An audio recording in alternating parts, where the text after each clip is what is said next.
Ci risiamo, siamo di nuovo in diretta da Palabonini, 5 fronti, 21-19 per la Jolly, trascinata da un grandissimo Matteus Dallagnol, che adesso il servizio e sbaglia il servizio.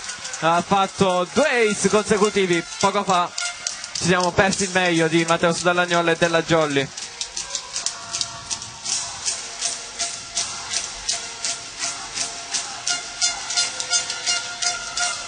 (21-20) servizio della Versa.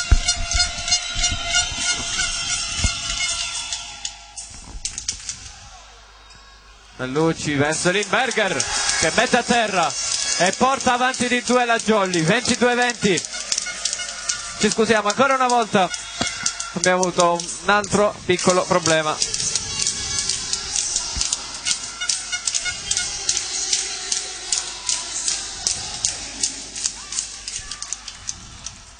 Cambia il servizio per la Jolly.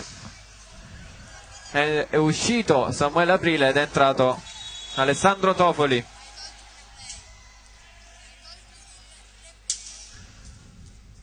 Sul 22-20 Alessandro Tofoli, ricevuta bene, attacco centrale, messo a segno, ottimo primo tempo.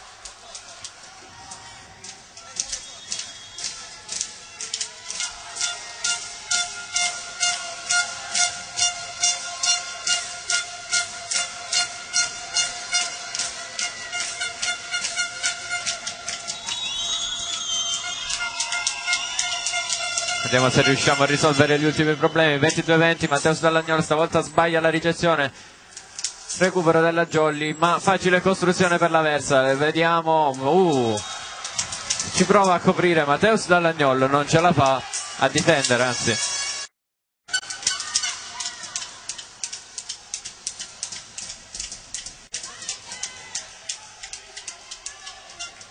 Sta facendo?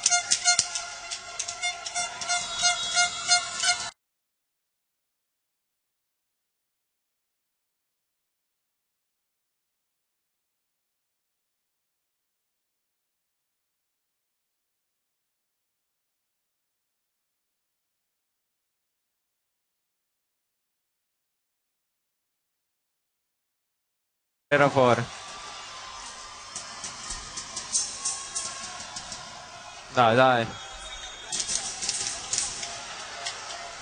Ma fino a mo' c'era.